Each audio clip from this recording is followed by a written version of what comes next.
is actually good once you found out everything works. Speed's real bad if it ain't working. Like an airplane, it takes speed to make an airplane fly, but when an airplane's crashing, the speed is what kills you.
What a life. What a life. Today we're here to celebrate the life of Lane Leavitt, innovator, revolutionizer, and champion. And no event about Lane would be complete without motorcycles. This was actually the bike that I rode with training wheels. I think he thought that I was going to go into the family business, but he always supported us in whatever we loved. And he always supported everyone he met in their passions and their talents. And Lane himself was passionate. And so that is the legacy that he leaves, how he touched each of us. And so we're here to celebrate that legacy. On behalf of the Leavitt family, I'd like to welcome you.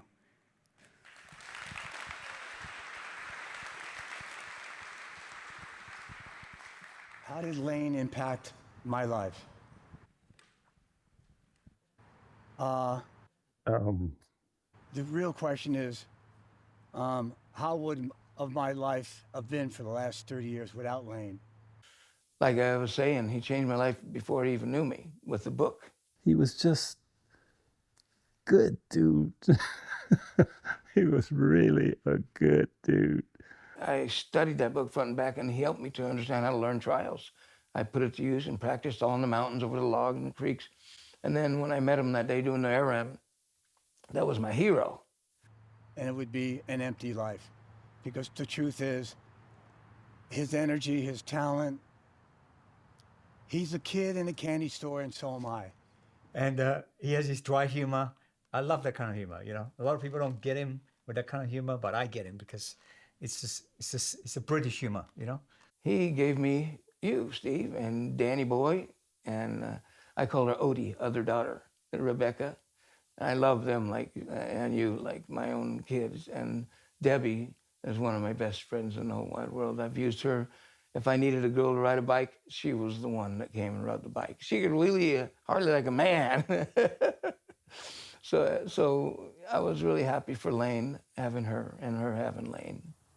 When I talked to Lane about 3 or 4 months ago, he said to me, everything we did was epic. And I loved it because my response was, it was epic because Lane made it epic. He did. Other than that, we're just running on the ground. We were just stunt puppets, and he was the master stunt puppeteer. They had like different stunt coordinators for episode 1, episode 2.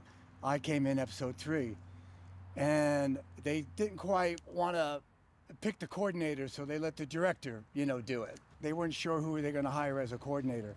And I brought Lane in, and we did this incredible ratchet at Paramount Studios. It was indoors, and we had to jerk the guy back, but we can't slam him into the wall.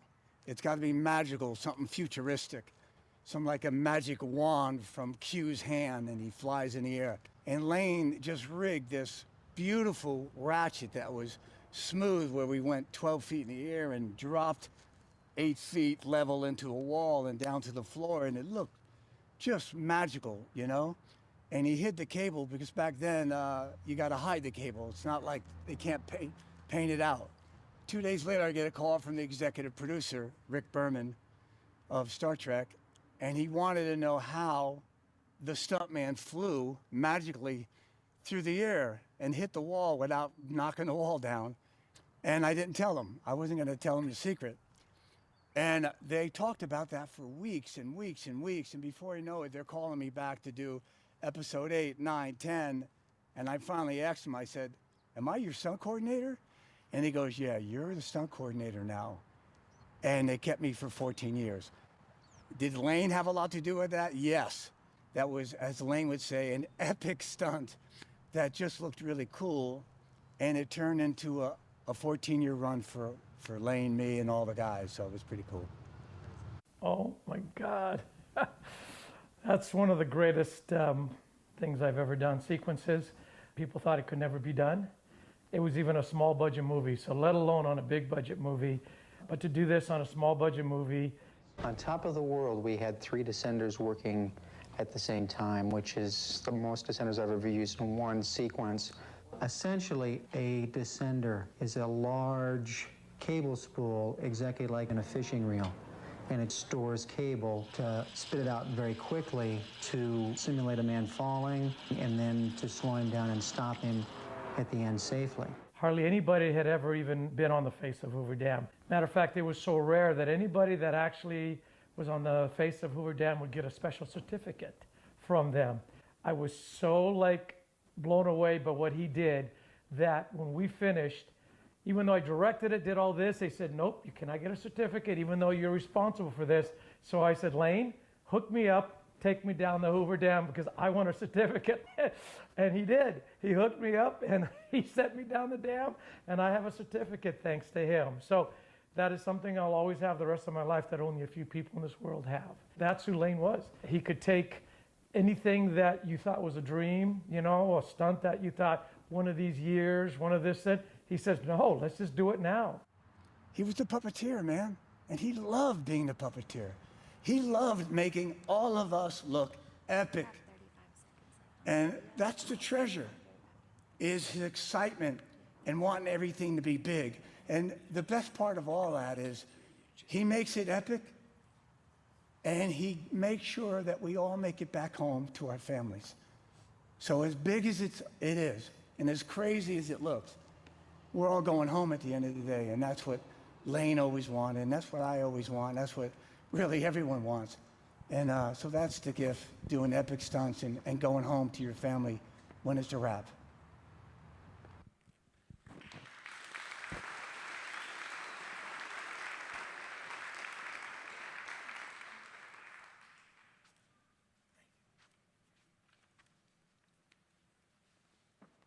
Good morning. For you that don't know me, I'm John Moyo.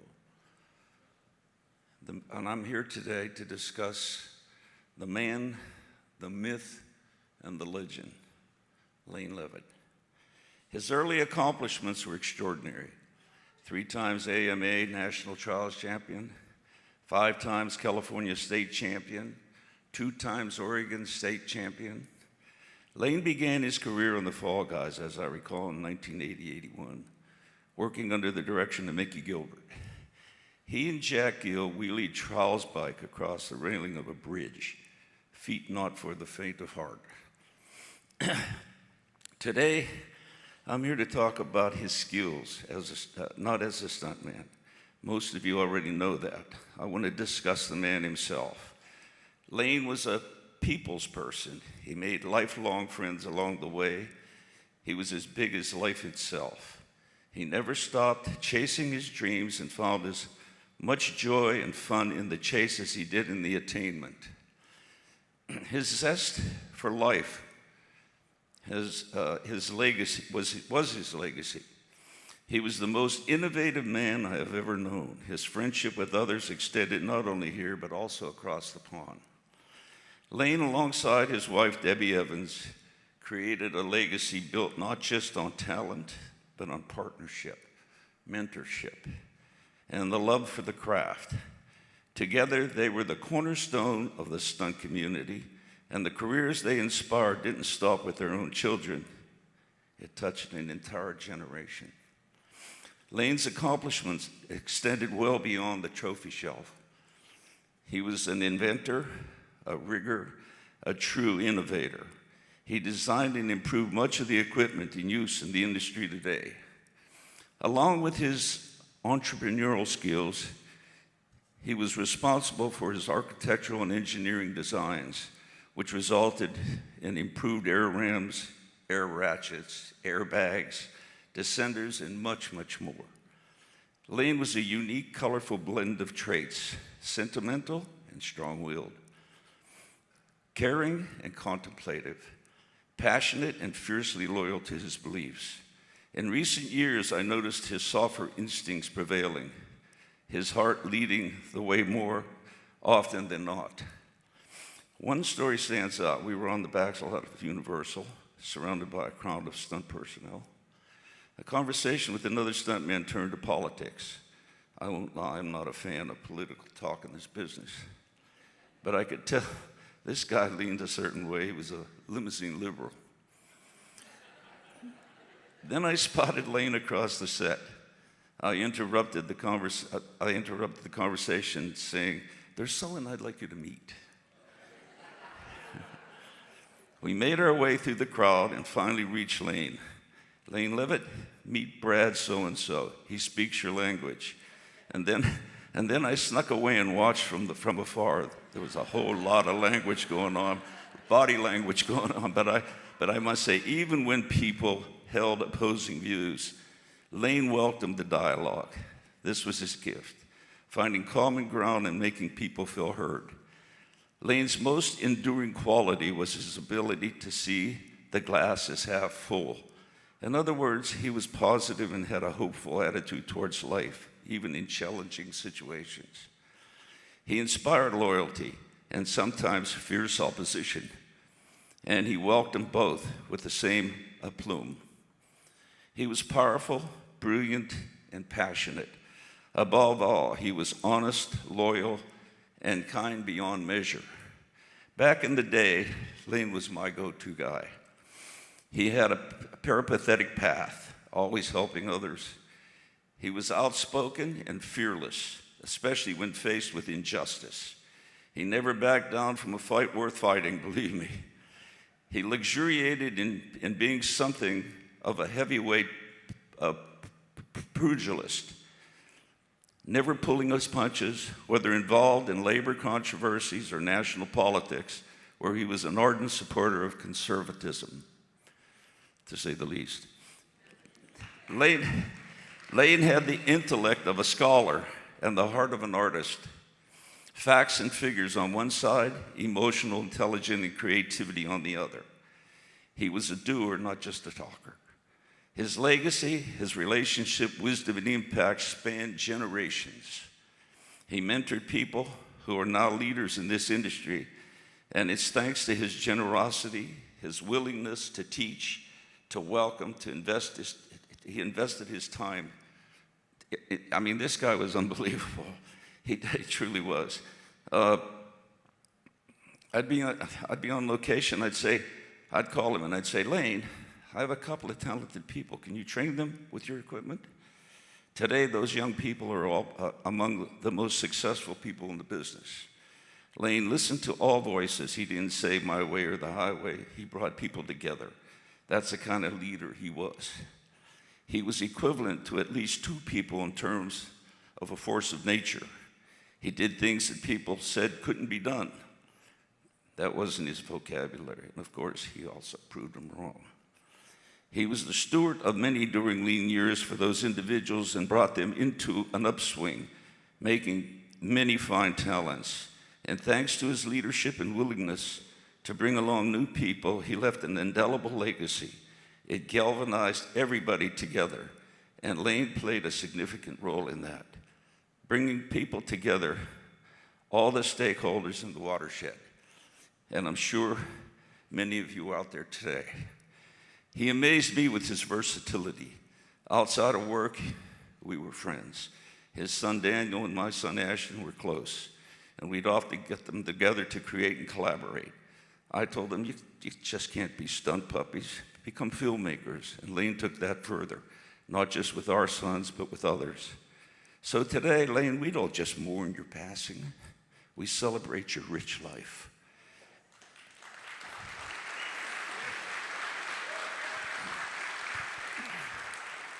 Grateful for the inheritance of your family and friends, who we know brought us throughout your life. It was once said, a champion is remembered, a legend is one that's never forgotten. On May 16, 2025, Lane Leavitt stepped into his majestic parlor of motorcycles, looked them over, put on his helmet and boots, saddled up on his favorite Charles bike, rolled onto his levitator, and peacefully levitated into the atmosphere, leaned back, lifted the front wheel, accelerated up through the clouds and beyond. Arrived at the pearly gates of heaven, Apostle Peter was there to greet him and said, "Come on in, son. Your entry fees have been paid." So our trials rider now rides in heaven, grabbed by our Father's hand, to dwell amid the angels within the promised land. His helmet is now a halo, his boots now touch the clouds. His wit and friendly musings now charms angelic crowds. He basks amid the sunlight, fading into the west. His spirit lies within us, the lives on earth he blessed. We'll hold each gentle memory in our hearts evermore, until our Sand Canyon trials rider greets us at the heavens door. A trial ride with Jesus, our Father called him home. To rest within his kingdom, a wondrous place to roam.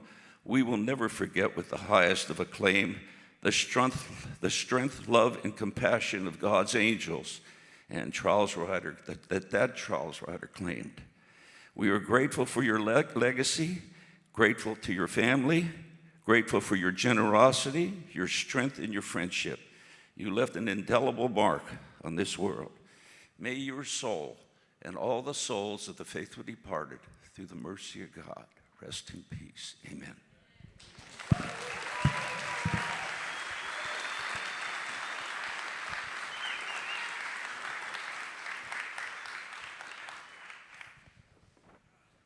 Back in those days, what the young people don't understand today is they had something that when people did stunts back then, they said if you wouldn't sell out, what it meant is you got to commit. When you talk about Charlie and these guys, they put their whole bodies into the stunt. And if you didn't get the wind knocked out of you, if you didn't break a bone, or if you didn't get knocked out, they thought you were a wuss.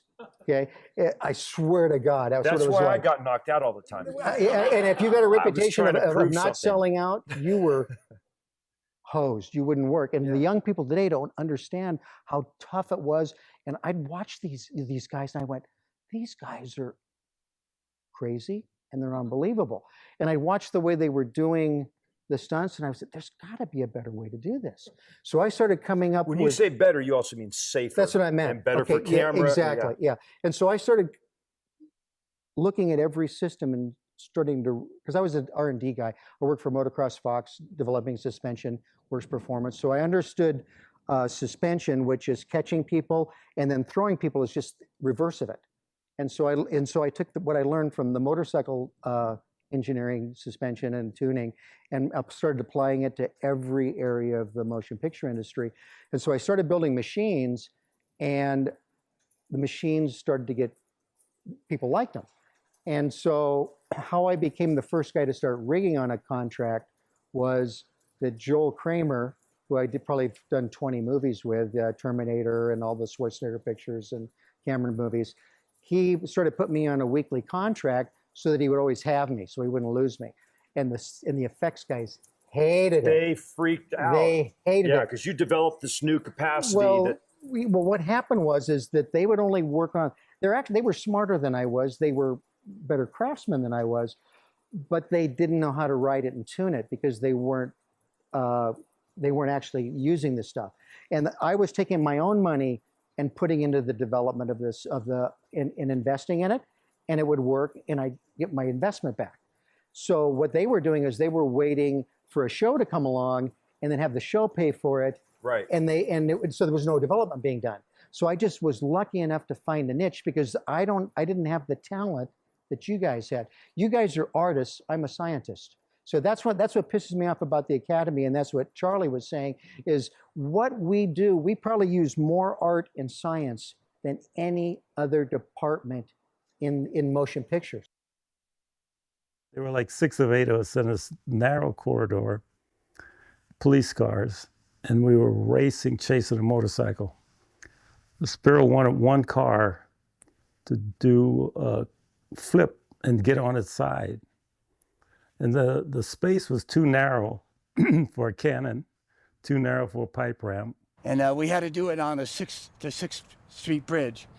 And that bridge only has about like concrete walls that keeps the cars in, and they're only 3 feet tall. So Lane said, okay, I can do that. What? And it was going to be Lane's car ram, which is an arm with hydraulics and air, and it pushes the car. He has this arm that came out and pushed the car over. So I had to make sure that when I popped it, when I turned it sideways, I wasn't aiming toward the walls because all of us didn't know exactly 100% what the car ram was going to do. It's pretty tricky. I mean, to have a car amongst all these cars in a narrow part, the cars are inches apart, going down, speeding down, low ceiling, and get it on the side in the right spot. And said action, we went down there, guns blazing, cars screeching. So I remember popping it and flipping it right down the center, and it was just a great rollover, and it was like, we're all excited, Lane is excited, and we all hugging each other at the end, and Lane came up to me and goes, that's the first time we ever used it. They got it to a side at the right spot, at the right time, the right amount, didn't tear up the walls, didn't run into the other cars. I said, you good, Lane. That was pretty good rigging. All of those things made him, for me, it's that they made him go, I can do that in a different fashion. And your dad came up, he goes, I need Lane. Lane, help me figure this out. You know what I'm saying? And Lane would go, You never stop learning in this business. I don't care who you are. Keep the hubris out of your psyche, because the minute you think you got it all dialed in, you're going to get someone hurt or killed. We don't do that. When we were doing Eraser, we had that big container, and we had Arnold and Jimmy Kahn fighting on it. And we had a couple of other SWAT people on top.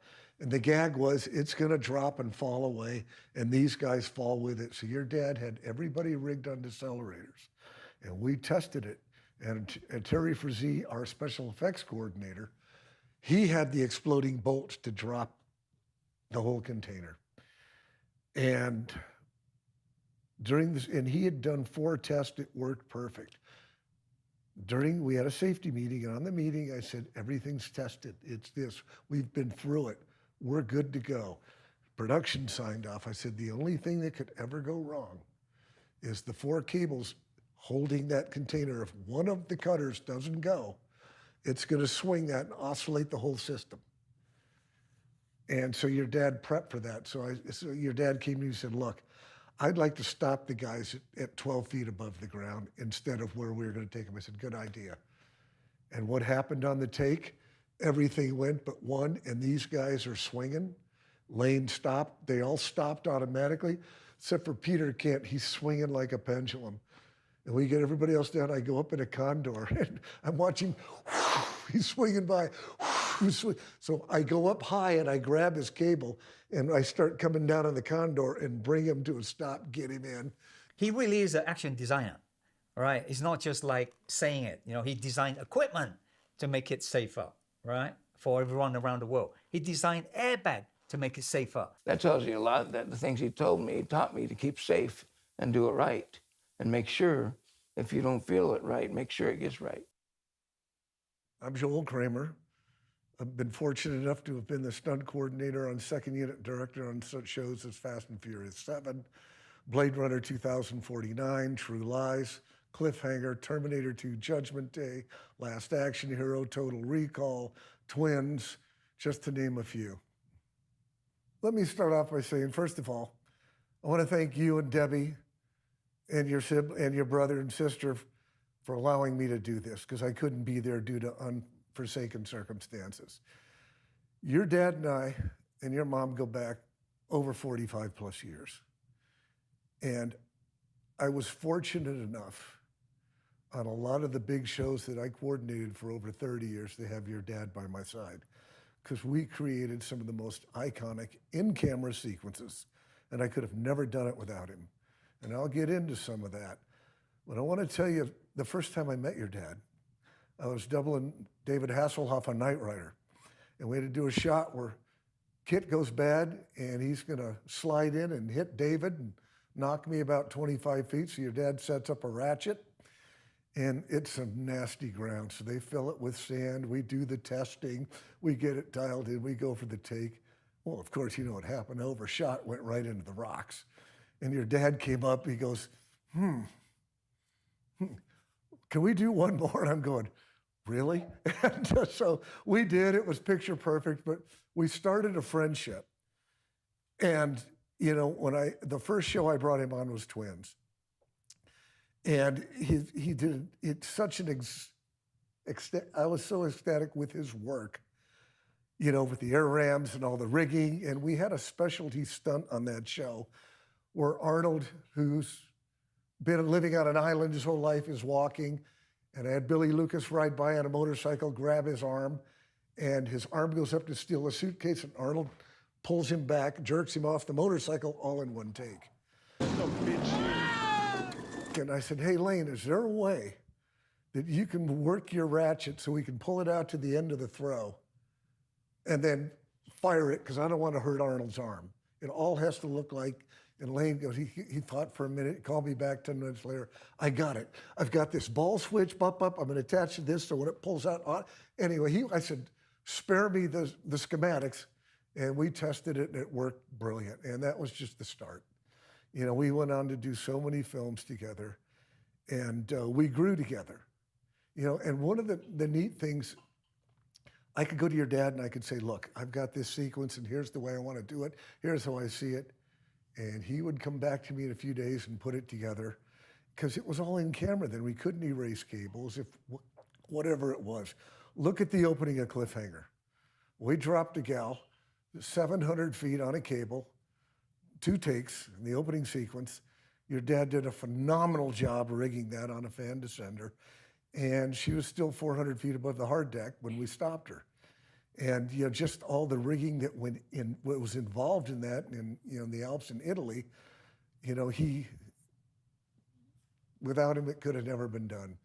And, you know, back in the day, I could ask your dad to build something and he would do it and do it better. His fan descenders, we did a show where they had an early fan descender that were used by the SAS. It had no deceleration code.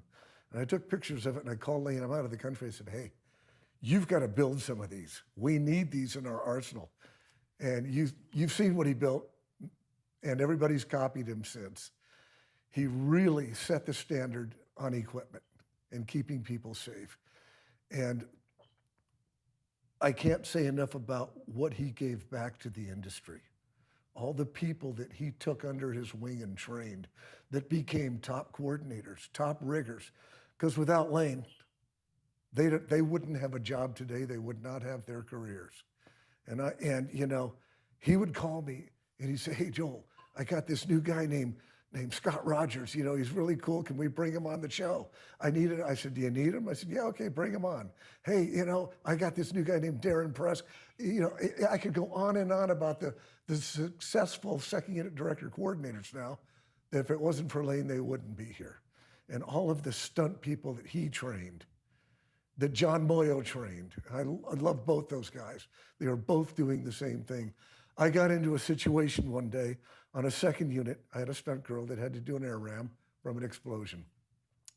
She didn't tell me she wrecked her on her bicycle over the weekend and hurt her leg. So she shows up, we get in wardrobe.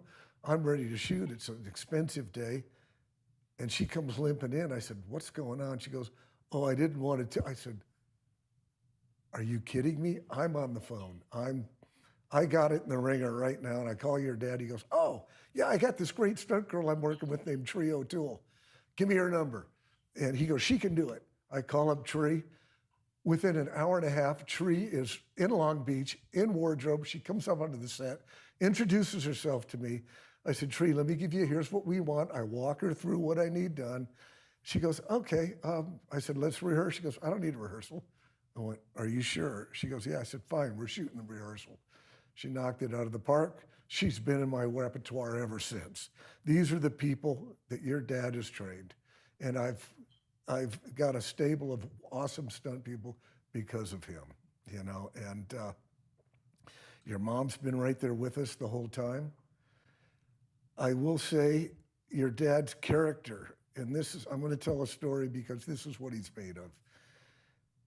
There were several people that rented his equipment, borrowed his equipment, and reversed technology. They stole his ideas and built their own.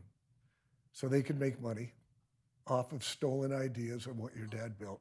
We had a lot of long talks about it. And I finally said, you know, I said, Lane, you either get bitter or you get better. And he put his hand up, he goes, you know what? You're right. And what he did is he went back into the shop and he built better equipment. He built new equipment, and just, you know, success is the best revenge. That's your dad. And, you know, I could have never done the shows we did without him and without your mom. You know, she did so many fine stunts for me with your dad. And your mom, I got to tell her, she's tough. To sit in a car with me during those flagellant times, I give her credit. I give your mom credit. You know, not only is she a top talent, but man, she could take it. And, you know, it's, we learn from each other. We do learn from each other. And, you know, your dad and I, didn't work together for a number of years.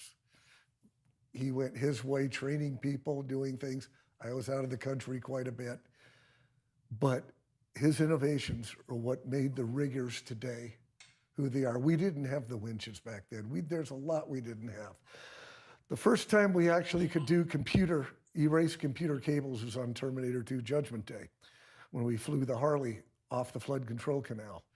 And Jim Cameron said to me, he goes, I don't know how you're going to do it, Kramer, but I don't want you to effing build a dirt bike to jump off there. It looks like a Harley. I want to fly a Harley, and I can erase the cable. I just went, what?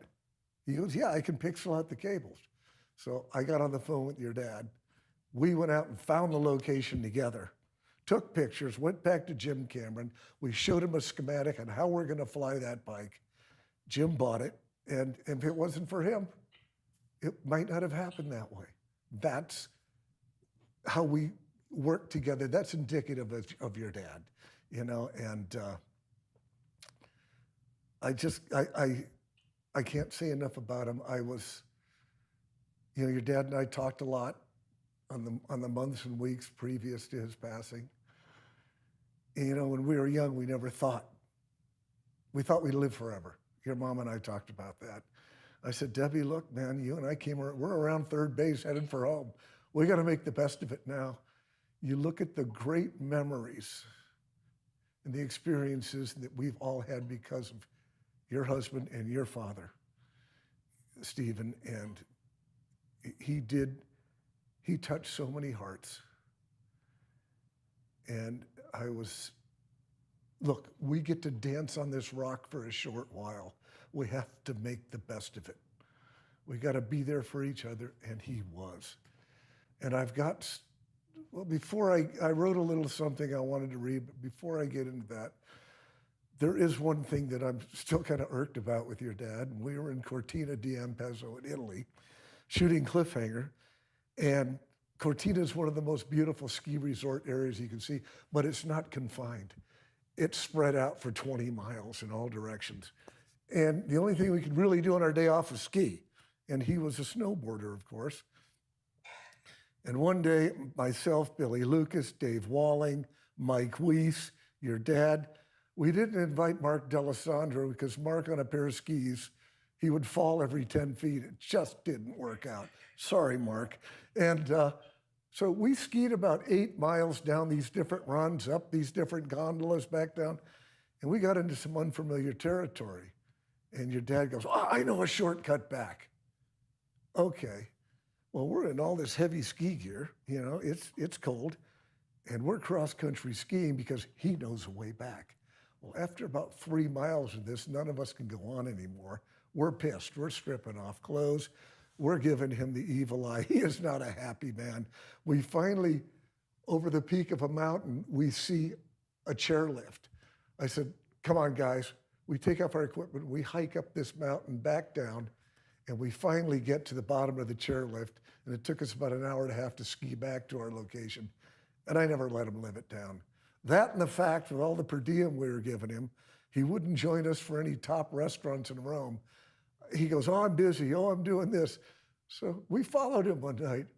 He was living at McDonald's, the cheap bastard. Gotta love him for that. But, you know, that was your dad. Anyway, I have something I wrote that I'd like to read. And if it's okay, I'm going to put on my reading glasses. And I think this pretty much sums up how I feel about your father, you, and your family, because you've been such dear friends. I was so blessed to have been your friend and compadre, Lane, on so many of my feature films. And we were so blessed to have worked alongside each other for the last 45 plus years. Thank you for setting the standards, for revolutionizing the rigging industry in our film business, because your incredible dedication to safety and innovations, we not only created some of the most iconic stunt sequences, you also kept everyone safe on every level, on every facet. Your integrity and work ethic led the way for so many key riggers in our industry today that we're fortunate enough to have learned while working under your watchful eyes and tutelage. I'm so grateful for your friendship, for your enthusiasm in life, even during our conversation the week before you passed. You will be indelibly etched in our hearts, my brother. Until we meet again, and I will see you again, just not yet. Nothing but love, old friend. Nothing but love.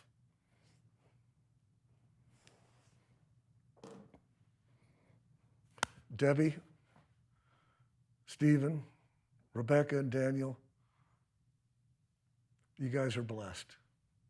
And Lane was blessed. We're all blessed. I love you all. Thank you.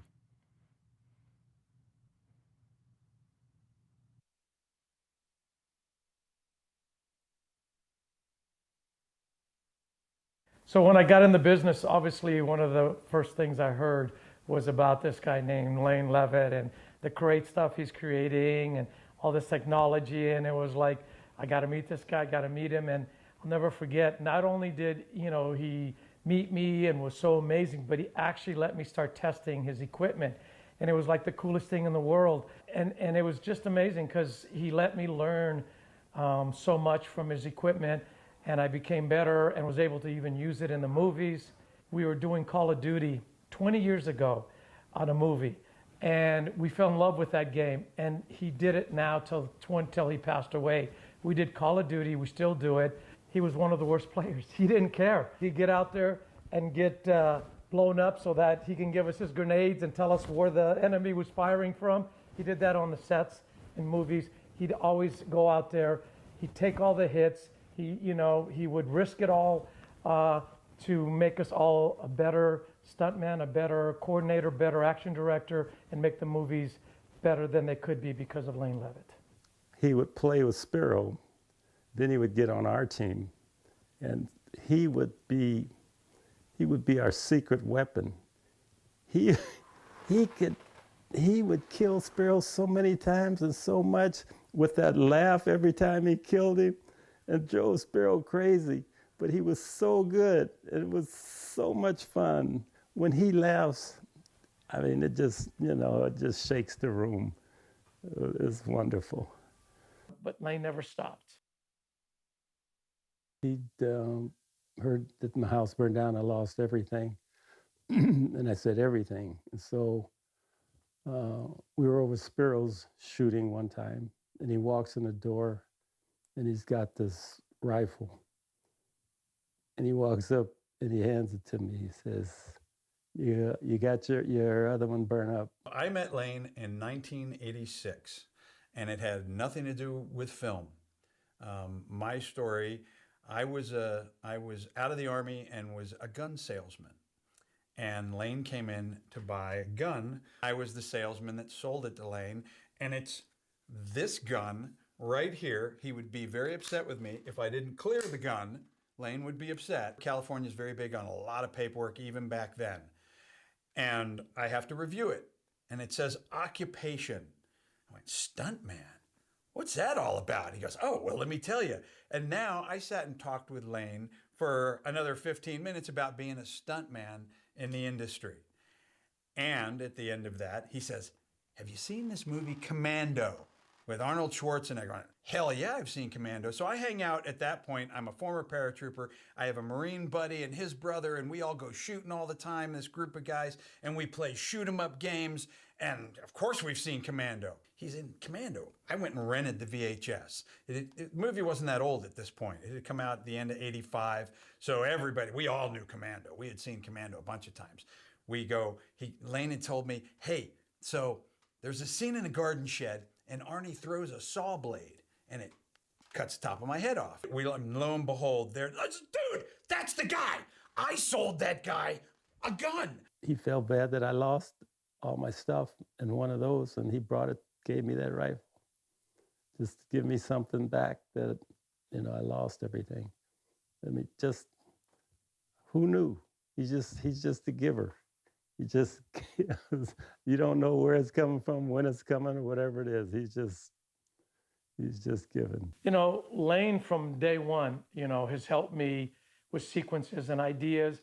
And another thing that just shows you why he's a true brother. I mean, there are friends, there's people in the business that help you, but I'd be in a movie that I couldn't have him on, another country, whatever. He didn't care. He helped me as if though he was getting paid double. Oh, gosh. He was helping me with movies from when we first met all the way through, anything he could do, even to the last breath that he took. It's the last week of his life.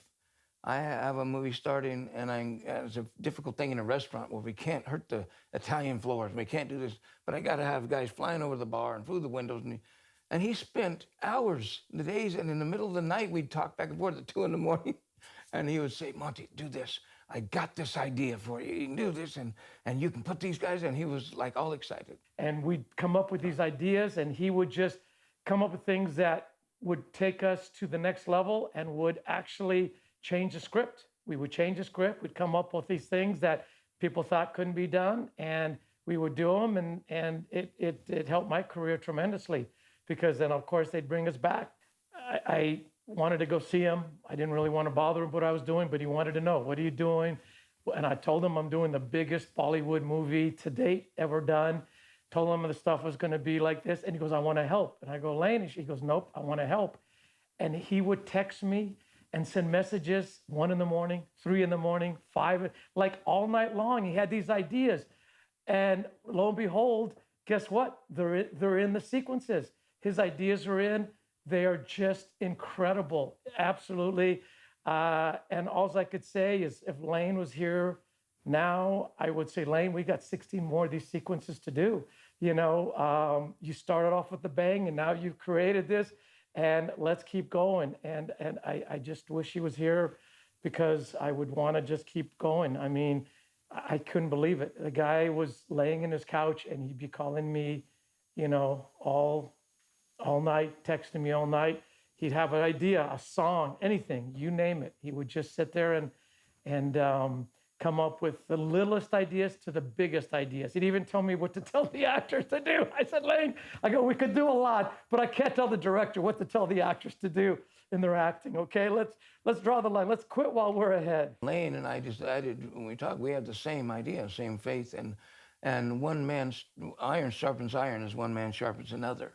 And that's what we did with each other. We exchanged things. And even up to his last days, I was trying to share with him every day things to encourage him and stuff, and remind him of things that he encouraged me of through all the years. It was always good having one-on-one with Lane, because we could always just share what we were thinking, what we were feeling, and we respected each other. I would say something to him, and he goes, well, I don't agree with that. And then he'll say something to me, and I'll go, I don't agree with that. And then we'll come to a middle ground. And I have to listen to what he has to say. He listens to what I have to say. And that's how you come together and become better. We would ride bikes and talk about things that God did in our life and encourage each other. Iron sharpen iron. And we both knew that the utmost thing to do in Hollywood is to represent and be a spokesman for God, who saved our lives and makes everything possible. And when we were together, that's what we would do, you know. And anybody that would listen, we'd share. And so that just made it more fun. We would talk about Jesus. We would ride bikes and talk about things that God did in our life and encourage each other. And we'd pray before we ride. And it makes a whole difference when you have a buddy that's on the same page and you both worship God and you're both walking in that way, the way. What your dad and I, friendships have highs and lows, good and the bad, and that's what good friends do.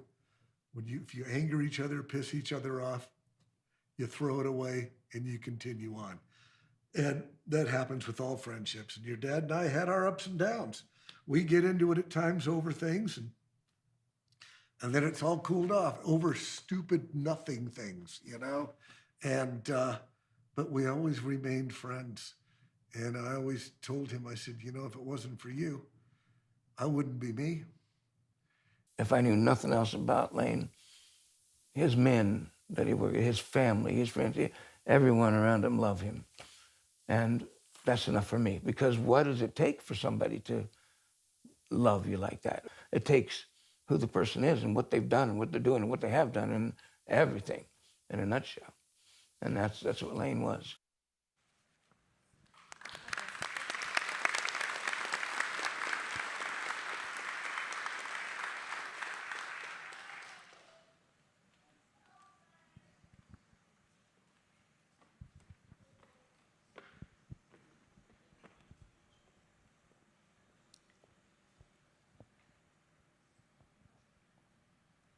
Wow, it's bright up here.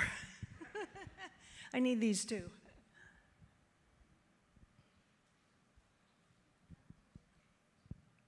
Well, hello everyone, and welcome to the service for my big brother. For those of you who don't know me, I'm Donna, Debbie's younger sister, and Lane's sister-in-law. But if you were to ask Lane, I was just playing his sister. And honestly, I love that. I first met Lane when I was 13 years old, scoring for a trials event, checking for a section that he was riding in.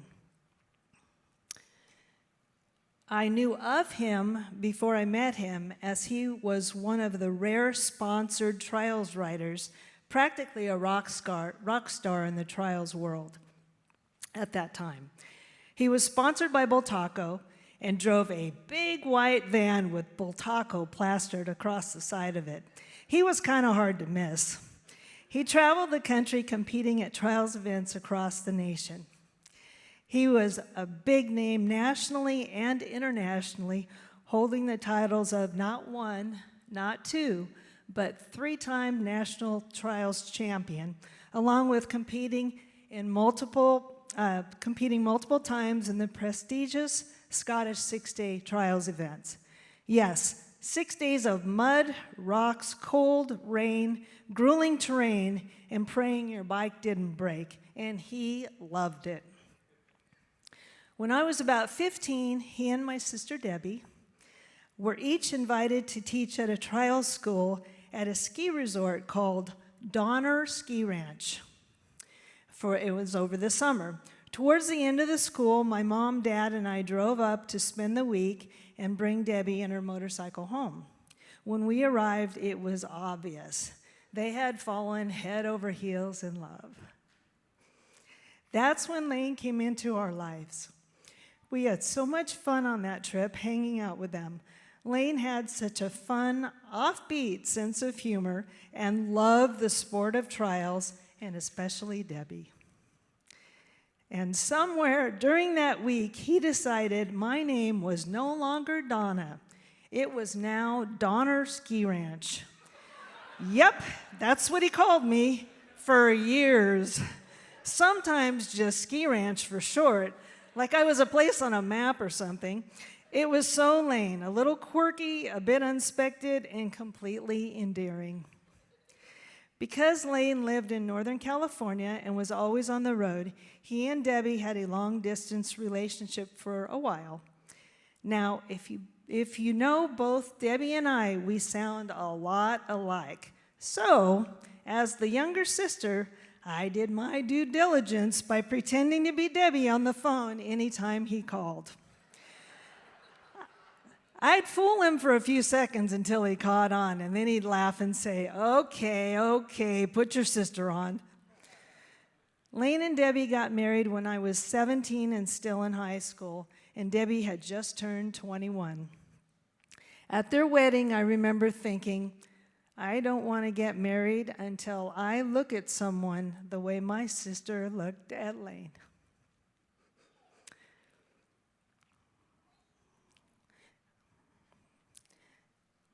Lane was always there for me like a true brother throughout my life. He would do anything for me and did. Whether I needed prayer, encouragement, a good talk, or protecting, he was there. And if it was only stunt equipment or motorcycles, he would happily have it prepped and ready to go at a moment's notice. He was even on board with me living with them on 2 separate occasions in my life and never made me feel like I was a guest or a burden. It was truly a brother and sister relationship that we had. We also went through a lot together. When Debbie was badly injured many years ago, we spent 3 wild days at County USC Hospital going through metal detectors every time we wanted to see her, only being able to see her for 10 minutes every hour while trying to get her transferred out of the emergency room and into the care of one of only 3 surgeons in the nation who had experience operating on her rare injury. With the help of prayer, friends, and many hours on the phone, we finally made it happen. It was far from easy, but we were a team and we never gave up. Another time when Lane's dad passed away, Debbie happened to be out of town and couldn't make it back. As fate would have it, I ran into Lane in town, and he mentioned he was taking the kids up north for the funeral. Something in me just knew he shouldn't go alone. I went straight home, burst through the door, and said to my husband, "Pack your bags, we're going to Northern California." He blinked and said, "When?" I said, 2 hours, get your stuff ready. Thank God I married a patient man. Lo and behold, in 2 hours, all 4 of us, along with Lane and his kids, were off to our first overnight stop in Hollister, California. Much to the dismay of our girls, there was no big Hollister store there. The trip ended up being really nice, and Lane was very thankful that we were all able to go to support him. We got to visit the place where he grew up, traveled together with the kids, and even stayed at the Apple Farm Inn in San Luis Obispo, which was special because it was one of my mom's favorite places. One of my favorite memories of Lane happened fairly recently when my daughter graduated from law school in Indiana. Lane, Debbie, and my beautiful niece Rebecca all flew out to be at her graduation. I was so happy they made it. It meant so much to me. I couldn't believe that Debbie and Lane and they could make it up because they were usually working, but anyways, they made it. I was very curious, though, on how Lane was going to fare at the graduation, as he was never big on higher education and made no bones about it. I could hardly believe it when we arrived at the graduation. Lane was beaming from ear to ear. He was so proud and happy for his niece that he was actually giddy. I kid you not. The man was giddy. I had never in my life seen Lane giddy. It meant the world to me, and I will always cherish the memories from that special day and trip. Now, this is probably one of my last stories, but this one is about Pomeranians. Somehow, both our families ended up with Pomeranians. Lane had Pom Pom, this cute little ball of fluff, and believe it or not, and much to his daughter's embarrassment, he proudly pushed Pom Pom in a stroller all around the mall. A few years later, we adopted a dog that was supposedly a golden lab mix. Plot twist, he looks suspiciously like Pom Pom's oversized cousin. One weekend, we were all up at the cabin in Big Bear. Lane and my husband John took the dogs for a walk, and at some point, our dog Kimber mounted Pom Pom. Lane, without missing a beat, turned to my husband and said, "We better not tell Debbie about this." Lane was so many things. He was hilarious, he was brilliant, he liked box wine, and was truly one of a kind. He was generous, kind, talented, extremely intelligent. He was our very own nutty professor, but to me, he was simply my brother, and he was a good one. He showed up for me. He supported me. He made me laugh. He reminded me to stay grounded in faith and to find joy in the things that light your soul on fire. He also helped me get lit on fire a couple times too, but I miss him so much, but I am forever grateful that I got to have him as my brother. Thank you, Debbie, for marrying Lane and giving me an awesome big brother. I love you forever, Lane, and I love you, Debbie.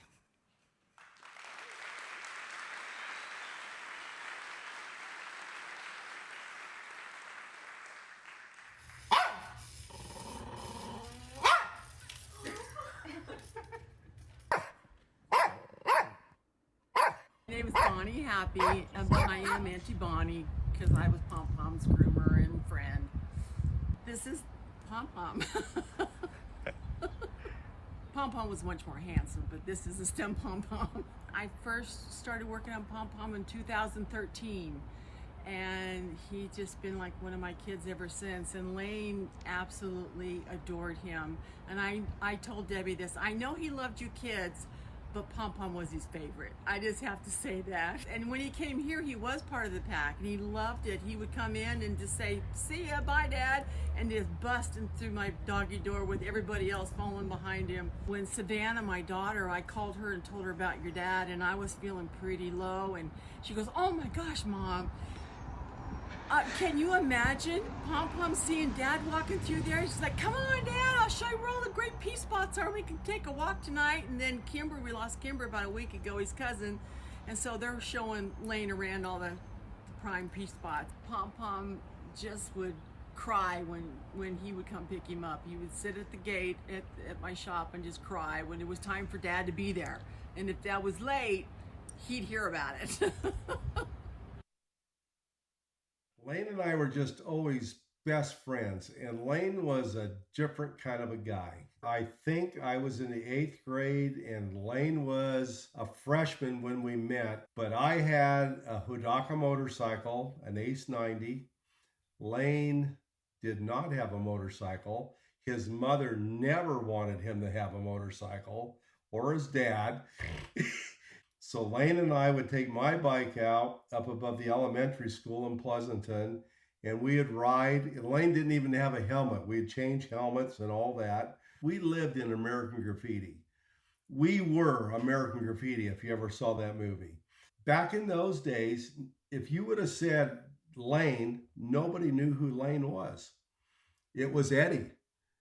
He was Eddie Haskell on Leave It to Beaver.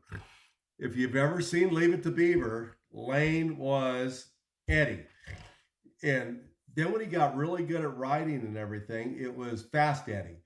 Everybody called him Fast Eddie. But if you would have said Lane, nobody knew who Lane was. It was Eddie. You know, I met Lane, it was probably back in the 1970s, and everybody already knew and already heard of Lane Leavitt. He was the best rider in the country. So in the beginning, I didn't, I could just watch him and we could, learn from him. Everybody did. And I couldn't, really compete with him because I was only, when I started at 71, I was just like 13 years old and he was 20, 21. Time went on and we were able to compete later on in our careers.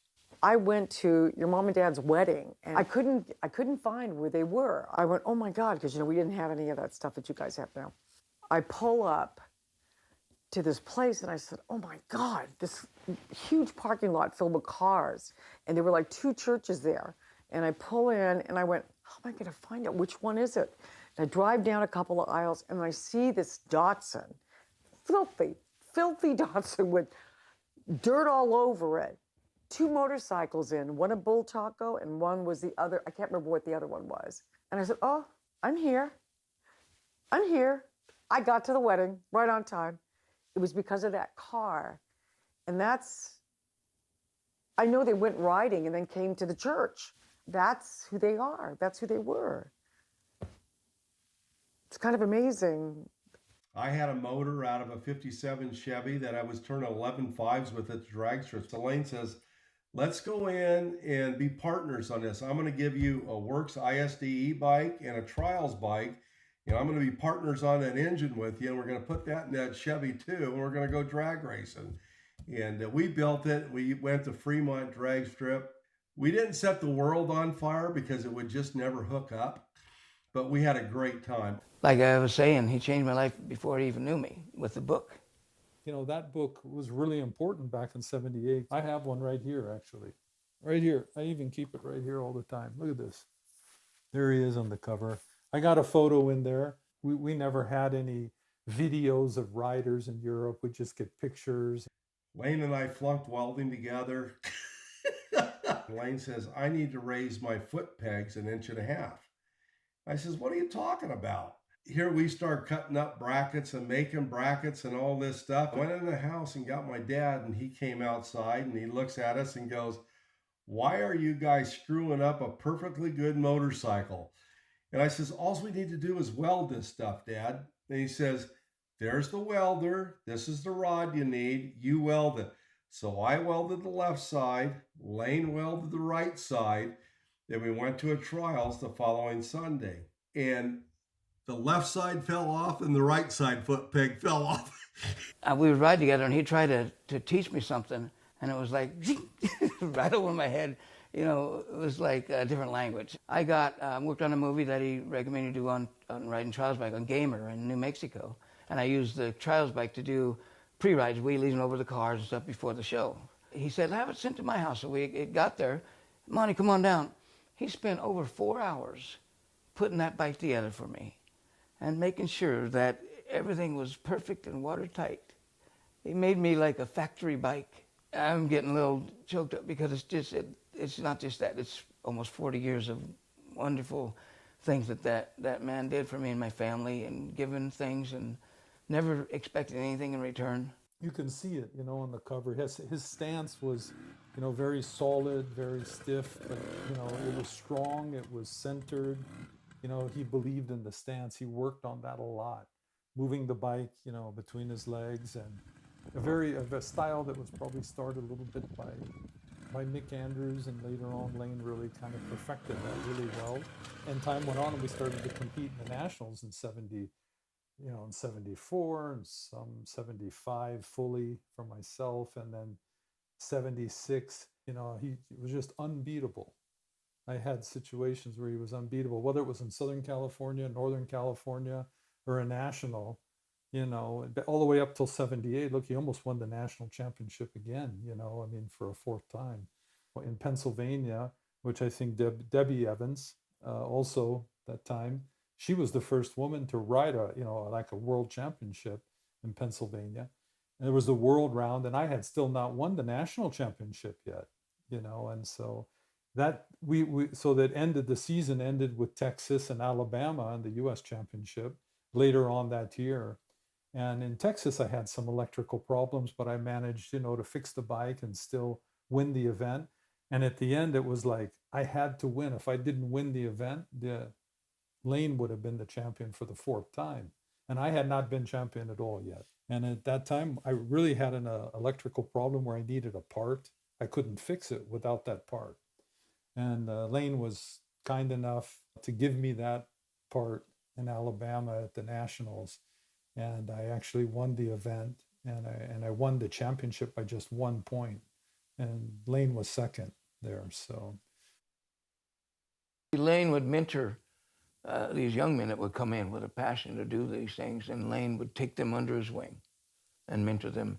I think in a lot of ways, how he wished that he would have been mentored and paid attention to by his father. I don't know, man. I don't think you should retire, because I feel like you have so much to give to the community, not just the designing action. I see it in their face. I see the next generation of stunt people coming in. I'm Kaylee Duncan, national champion at the AMA 2023 National Hare and Hound Series in the women's expert class because of Lane and because of his intense, unorthodox training. Yeah, I don't know how to even summarize it. It was hardcore for what a punk kid would be used to. Boy, he would push me really hard when we were training. He'd have me go out and, do 100 laps, to work on my cornering. So I'd go out and I'd hit the circle track and be doing figure eights, and I'd have to do 100 laps each direction. And then he would just critique me really hard. And then I'd go out there and I'd do it again. And by God, I'd just about get it almost the first time after he critiqued me. And I would, that's exciting. And he could see far enough down into the future in people, see their potential, that he knew the moment, the current circumstance wasn't the important thing. Where you were going was the important thing. And he was willing to push me specifically to where I wanted to go, and to give me to pull back the curtain and show me what could happen if I was to apply myself. From that point on, for whatever reason, Lane decided to pour his time and his thoughts and some of his effort into making sure that I had a clear path forward. He was willing to push me a little bit. He was willing to challenge me a little bit. he always trained me on trials. But that converted easily over onto dirt bikes, because trials is all about slow and controlled and technical, not just hauling and, being balls out the whole time. And when you slow down and you go slow and you focus on the fundamentals,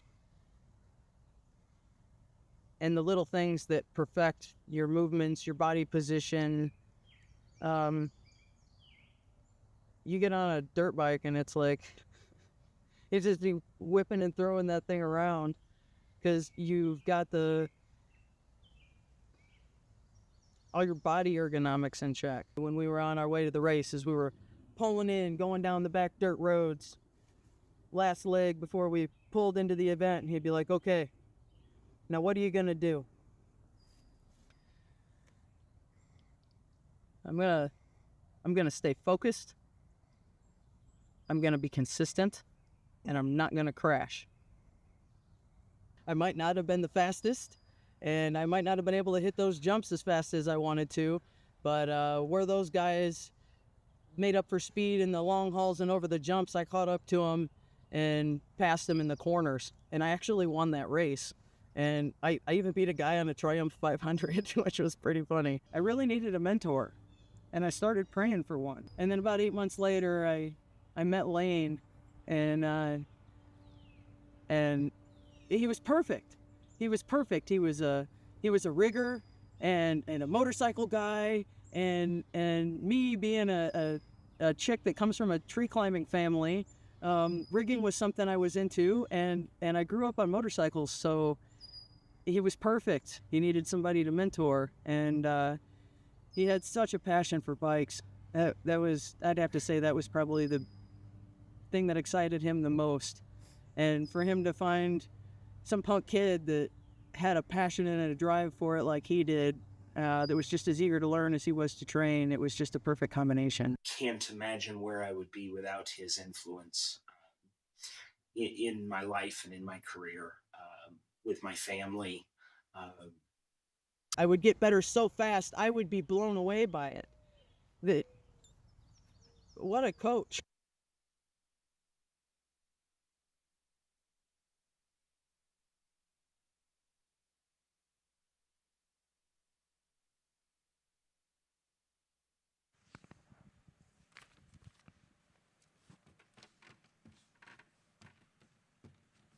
A little slow getting up these stairs.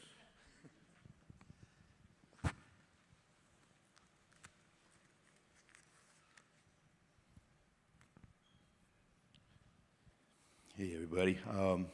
If you don't know me, I'm Gary Dion. I'm Debbie's cousin and Lane's adopted cousin. Quite a few years ago, back in 1988, it was actually a little before that. I came out to California. I was fixing computers and hooked up with Debbie and Lane, and they took me around to some sets and to Saga Speedway, and I got to talk to Lane, and we struck up a friendship. And he actually maybe saw something in me that he liked. Some of the car stuff I could do and the things that I was doing. Well, fast forward a couple years, and Lane had this idea of building a cage, an Insta-cage. So I said, yeah, I can do that. Well, it took me a couple years to build that cage. Finally got it done and got it shipped out to California. And in 1988, I came to California with a toolbox. See, I had a welder, a toolbox, and my clothes. And was living out in Sand Canyon at the ranch with Rick Blackwell. So Lane kind of set me up in the shop there to start doing some, some car things, but that kind of came slow. So I got to go out there and started, helping clean the shop, cleaning those gold plates that were on the wall, all those little awards, and washing the floors and stuff. Well, fast forward a little bit more. It was April. No, it was actually April. I came out in March, and in April, Lane was having Bible studies, and I was going to them, and I walked out back with Pastor Fred, and I got saved that day, that evening, and that changed my life forever. It really,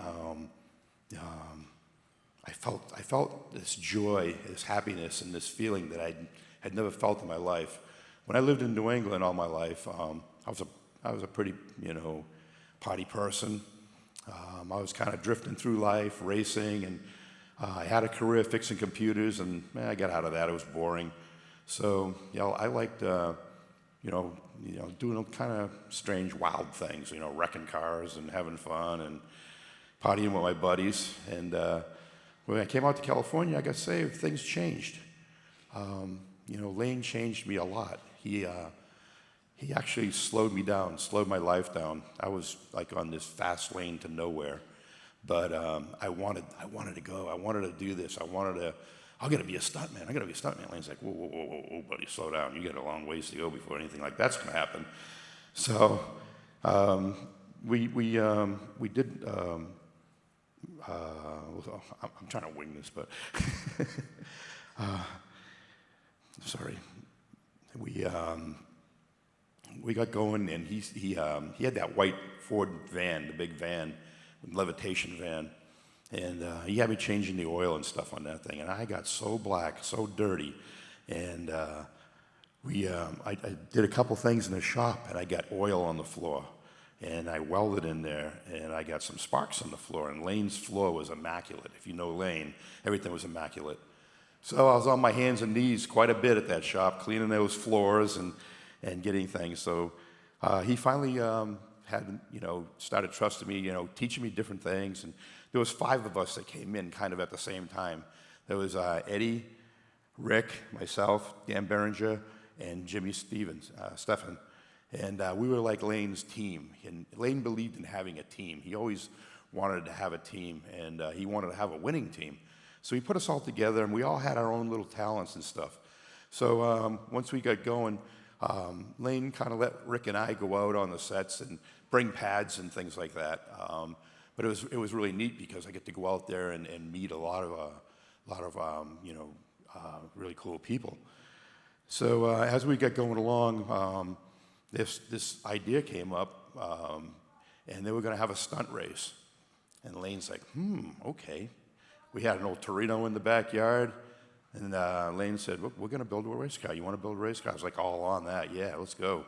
So he bought a tube and bender, and he bought a sheet metal brake. And I brought this whole car in the shop and started working on it. And I was welding in there and stuff, and he came up there one day, and he's like, whoa, what are you doing? So we pushed the car outside and tried welding out there, and that wasn't working so good. So I ended up meeting John Clay Scott. So we ended up going over there, and I got to make a mess in John's shop instead of Lane's. And Lane liked that a lot better. But Lane, he was all in on this racing thing, man. Whatever we needed, he bought it. He paid for it. He bought it. And we went to a meeting one night, and he brought me along with him, and it was all about the race. And so I'm sitting there and just in the back, kind of just taking it all in. And one of the big stunt guys stood up, and he said, I heard Lane Leavitt's bringing in some ringer from the East Coast to drive this race car. And I'm like, oh man, here it goes. So Lane loved to play mind games with people. And it didn't matter who you were. He would do it and enjoy it. But he didn't mean it maliciously. It's just the way Lane was. And that's the way a lot of racers are. They try to psych out their competition before you even get to the place, and a lot of times you can beat them before you even get there. So we got the car together. We went out there. We ran 3 years, 3 races. Had a great time. Debbie and I just were having a wonderful time out there racing. And we saw Dennis Matalone with the arm. Lane hooked us up with Andy Miller, and we worked together with that. And Lane introduced me to so many people, like the Valleyes and the Indians, FX people, transportation people. So he's given me a good background of people that we met through the business. So I don't know if he was setting me up to send me along packing someday, or he was definitely introducing me to some great people, which ended up being a blessing for me in my career, because after I left Lane, we kind of drifted away from each other for about 4 years. And I got into building stunt cars and picture cars. And we were on True Lies in 1994. Lane came up to me and gave me a big hug on the set in Washington, D.C. And he said, congratulations, you finally made it. He said, you're standing on your own, and he said, I'm so happy to see that you're still in the business and that you've made it. And after that point, we had a different relationship. I was kind of always a little bit intimidated by Lane because he was always so perfectionist, so perfect, and I wasn't. And it was just, he made me feel like I was on top of the world that day. And after that, we started, talking with each other more and more about different things. And as time went on, we stayed in touch with each other. My career just kind of, went on in the business. I ended up the last 16 years working with Alan Padelford, and Lane was so happy that I worked with Alan because Alan and Lane are a lot alike. They were very, very meticulous about what they did, and they had the best equipment that you could have in their ends of the industry. I always wanted to, be flying off of buildings and doing all those things that, Lane and all the other guys were doing, and I just, it just wasn't me. But I was blessed to be able to find a niche in the business, and because of Lane and because of Debbie, and I'm sure there was many nights at the dinner table that, Lane would come home and say, what did I get myself into, This guy's driving me crazy. I was kind of like the redheaded stepchild for a while. And, but, through the years, I became successful with what I did. I am now retired and enjoying life, playing with my race cars. Lane would call me, at least once a month or sometimes every couple of weeks, and we'd talk about racing, we'd talk about, about our faith. I had so many questions, and if I had questions about life and different things, he was always a person I could talk to. Lane had wisdom and knowledge beyond pretty much most people that I would, really know. And he taught me so much through the years, and I wouldn't be where I am right now if it wasn't for Lane and Debbie. They truly blessed me and my family. When I left Lane after 2 years, I got married, and that's when, life changed again. That was my next big adventure. It seems like, every day you wake up, it should be a new big adventure. Life is fun, life is short, but it's what you make it. And Lane made it very, very good for many of us. Blessed to be a part of this. And, today is a celebration, a celebration of life. When people leave us, it's a sad day for us, and our hearts are heavy. But as John Moyle said, when that person, if you're a believer and you receive Jesus as your personal Savior, and you get to heaven and you're going to meet Jesus, every one of you is going to meet him one of these days, and you look at him in the eyes, and he says, "Well done, faithful servant, enter my kingdom." That's the happiest day of your life. And I know Lane is happy now. No more sickness, new body. And someday we're all going to be together with him, I hope. And I just thank you all for being here.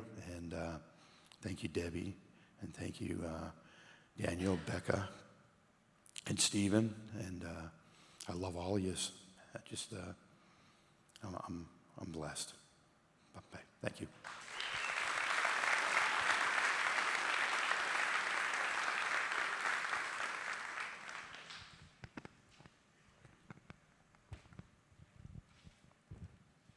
God's appointed time. God appoints those times. He made it to where we've met. He made me get that book, and then we worked together and moved me right next to him, and we could be and ride together. God did that. No mistake about it. Michael, good girl. I know. You want to say hi to Lane? We miss him, don't we? We miss you, Lane. Yes. She wants to say hi. Say hi, Lane. Say hi, Lane. Good girl. Hi, Lane. Hi. Say bye, Lane. We miss you. I know. Those are kisses to Lane, you guys. We miss you, brother. So if Lane was here, literally right now, I'd tell him to go get in his damn car. We got to go to Sparrow's because we've got some Call of Duty to play. And I don't want to hear about, I don't know. Get in the car, let's go. you are truly the legend. Well done. You lived the life that God gave you. I take my hat off to you. I mean that from my heart. This is truly from my heart. Miss you, Lane, but I will see you again. And I'll forever be grateful for the impact that you've had. You kept us all safe. And Lane, I couldn't have done it without you. Lane, you're looking down upon us, and thank God that we were able to cross paths. Thank God that we were able to communicate, and thank God because we're still able to communicate. And God bless you, and God bless your family. I'd say, come on, quit faking it. Let's get to work. We got to ride. Don't wimp out on our training. Let's move it. Come on. We got riding. We got this new section we got to figure out down there.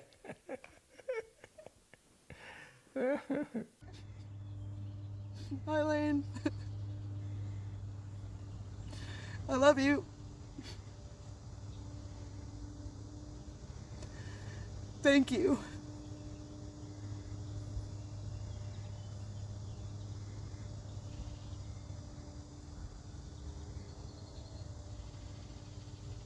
Thank you hardly feels like enough. I'd just say we're missing.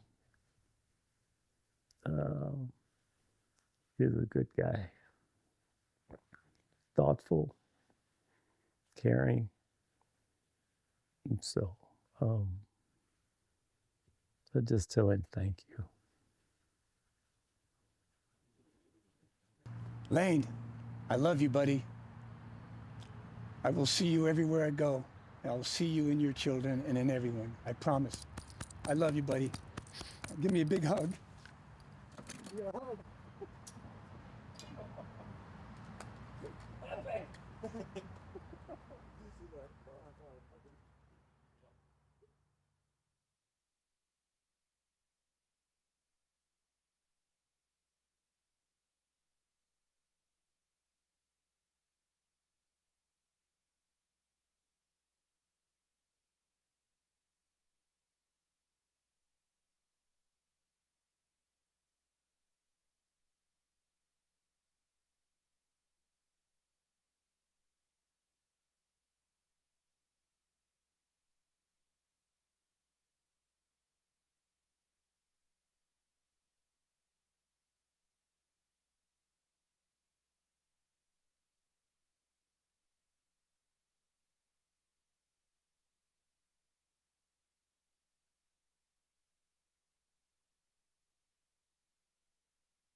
In all these things we are more than conquerors, through him who loved us.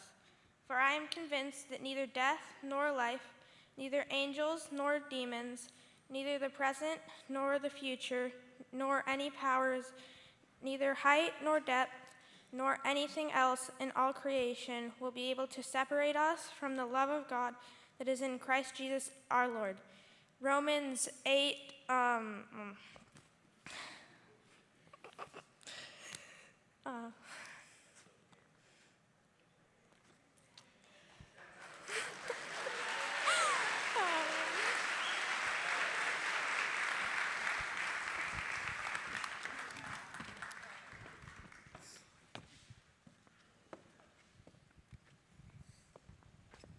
Said I wouldn't do it, said I wouldn't cry. I'd already cried enough, and evidently I hadn't. My name's Chip Mefford. I had the privilege and the honor to be humbled by Lane on many occasions over several years, through work and through the scriptures. We've heard that Lane is a scientist, Lane is a stunt man, Lane is an inventor. Lane was a child of God that spent more time in the Word than most ministers you'll ever meet in your life. You tell Lane something, he would go find the root source to it. He wanted to know if it was true and if it wasn't.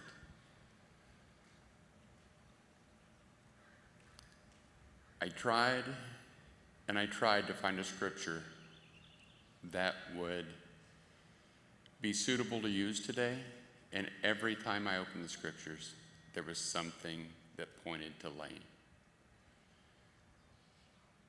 Lane and I would sometimes be talking in the morning over coffee. Either I was at his house, a lot of times I was on my way to set, and I'd call him and we'd both sipping on coffee and we're like, what's the scripture for today?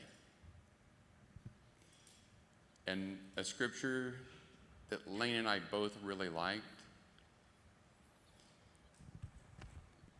I have to look at it.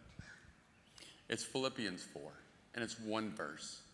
And it's a very powerful verse to Lane and I. I can do all things through Christ, which strengthens me. Lane lived that. He knew that, and he would plant those seeds in everyone that would listen. He wasn't preachy. He wouldn't beat you over the head and shoulders, but he would witness to you in the way that he lived, the way that he treated everyone. We've heard great men in our industry talking about Lane and what he was. I've heard other people say, yeah, but if Lane wasn't so confrontational, he wouldn't be Lane. There's not one thing you could take about him or change about him. If you changed it, he wouldn't be him. Last year when Lane was sick and in the hospital, I had the privilege and the honor to be able to go and sneak coffee into the ER, or not ER. What was he in, Debbie? Okay. It was, he said the coffee wasn't good, so I snuck in coffee and we would have Bible study. And we were going through Hebrews. And I'm not going to go through all of it, but one thing that Lane really drove home to me and helped me with, that the first thing that we should seek is the kingdom of God. And there is a verse that says, seek ye first the kingdom of God, and all these things shall be added unto you. I could go deep into that. I'm just going to stand on that one verse. Because if you're seeking the kingdom of God, we're following God's word. And in the kingdom, there's one king and there's one rule, and our opinion doesn't matter. And Lane knew that, and we know he all had opinions. But he also understood that his opinion does not matter in the kingdom of God. Only the way that we live here on earth and how we treat those, and that we do have a relationship with Jesus Christ. When Caleb just came up and read that verse out of Romans, that carries a whole lot of power for Lane's family. And that was one of Lane's most favorite verses. And I know I'm going to mess this up, and I'm not really good at the scripts of it. Lane was cave diving. And a lot of people here, we dive, we do dangerous things. He got disoriented. He's in the cave with no way out. Does he panic? No. He thinks of that verse in Romans 8. No depth, no height, not demons or angels, no force on earth can separate us from the love of Jesus Christ. And he found comfort there. And through that comfort, he found his way out. He was able to gather himself up and get back, and he was fine. And that is what the power of that verse was for him.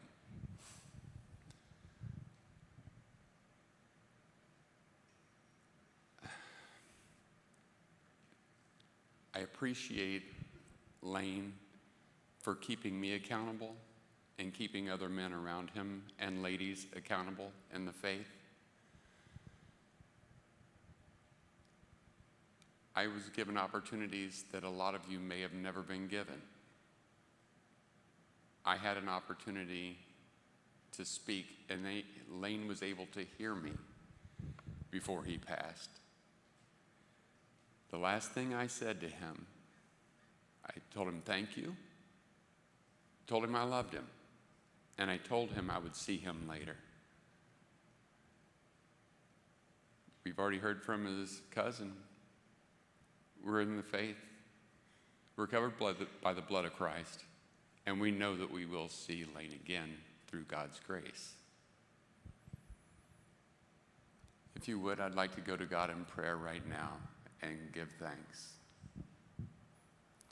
Dear Heavenly Father, thank you for giving us the opportunity and the blessings of your Son, Jesus Christ, that we may come and know that we will see Lane again, because Lane was your son too. He was your child. I ask that all the people that knew him and could see his faith and how he walked, that they may want to be closer to you also. Please be with all of us and comfort us, and please help us remember those things about Lane that brought us here today. And please be with everyone as they go home tonight, and please keep them safe. In Jesus' precious name, I pray. As we get out of here today, there's a few things that are going on. We do have volunteers that have these red hats on, if you'll follow them. Or have a question. If you have any questions, please go to them. They can tell you where the ladies' room is, the men's room are. And as we leave, there will be an art gallery. There are going to be things of lanes that we will be following through. And please keep the line moving. All of those of you that did respond with an RSVP for food today, please go on through. And if you didn't respond with an RSVP, please just wait until other people have gone through. Something else that Stephen wanted me to say, I got to go back to script on this. Yes, elevators for people that are a little, well, I'm posted up on a knee, so elevator would be nice. I'll get back to a few things here. But as we're talking about the elevators, through the last year of Lane's life, I would call him and I'd ask him, how you doing? I'm doing fine. Didn't matter. He'd getting ready to get in the car and go to the hospital. Lane doesn't need the elevator, but if you do, it's out and to the left. Things about Lane that we can't talk about enough is his smile and the way that he's provided for all of us. And I don't know who Lane heard it from, but he told me one day, he said, the race isn't over until you decide it's over. Lane has planted so many seeds, he's still in the race, and we know that. But getting back to these other notes, because I could talk on Lane forever. There will be an opportunity for people to speak outside. We ask that you please keep that under 5 minutes. And not only under 5 minutes, we are in a church. Let's please keep it clean and there are young ears around. And let's don't do the politics. Even if you agree with Lane, disagree with Lane, it's best that we leave those someplace else. And all of those that know me know where I stand. So, is there anything else? There is something else. I will challenge you all that are here. We never know if we have today, if we have tomorrow. And never leave anything unsaid. To those that you love, to those that you care about, that you've mentored, or someone that you just feel you have to say something to, say it. We may not have tomorrow. And there's something that still has to be said by someone else.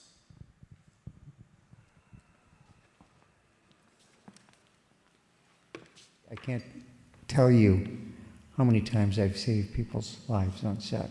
I can imagine. So, do you have any stories specifically?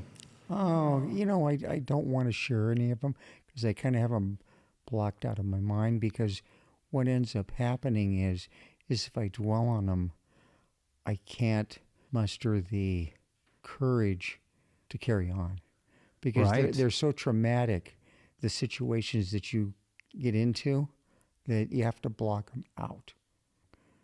And when I really think about what I did and how much responsibility that was, not only were they my friends, it was like they're human beings. It's like if anything would have been wrong, it would have been horrible. Yeah. But I had completely forgotten about that because I've had a mental block on it. But I remember the anxiety I had that particular day, and it's gut-wrenching. And I remember I was in Toronto, and we did about I don't remember high fall. I think it was a 900-foot high fall off a building. We did on a wire. 900 foot.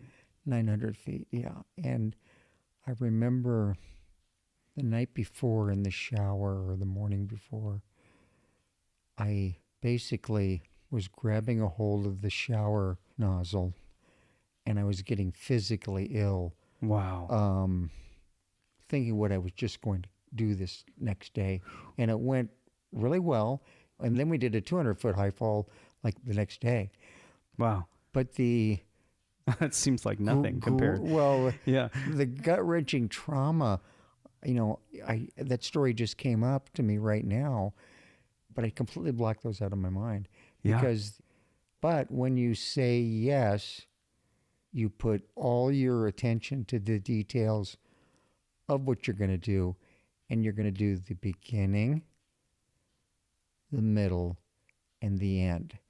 And so that's all that's in existence in all creation, is the beginning, the middle, and the end of how to make this look great and how to do this safely.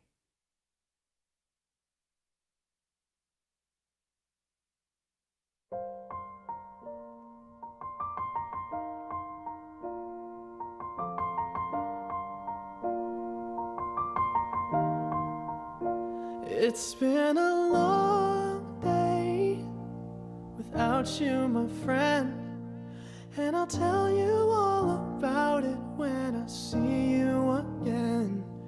We've come a long way from where we began. Oh, I'll tell you all about it when I see you again. When I see you again. Damn. Thank you, everybody. That's the program. Please enjoy the gallery. Thank you to our volunteers, everybody that made this possible. I'm amazed at the power of friendship and the inspiration. All right, there's food, there's celebration. Please exit through these doors right here. Good night. Talk about family when family's all that we got. Everything I went through, you were standing there by my side. And now you gon' be with me for the last ride. It's been a long day without you, my friend, and I'll tell you all about it when I see you again. We've come a long way, yeah, we came a long way from where we began. You know where we started. Oh, I'll tell you all about it when I see you again. Let me tell you. When I see you again.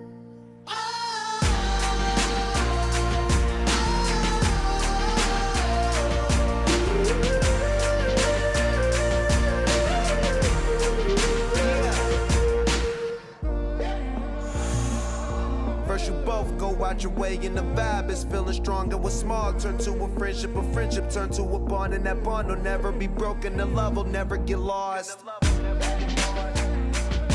And when brotherhood come first, then the line will never be crossed. Established it on our own when that line had to be drawn, and that line is what we reach. So remember me when I'm gone. How can we not talk about family when family's all that we got? Everything I went through, you were standing there by my side, and now you gon' be with me for the last ride. Let the light guide your way. Yeah. Hold every memory as you go, and every road you take will always lead you home. Oh,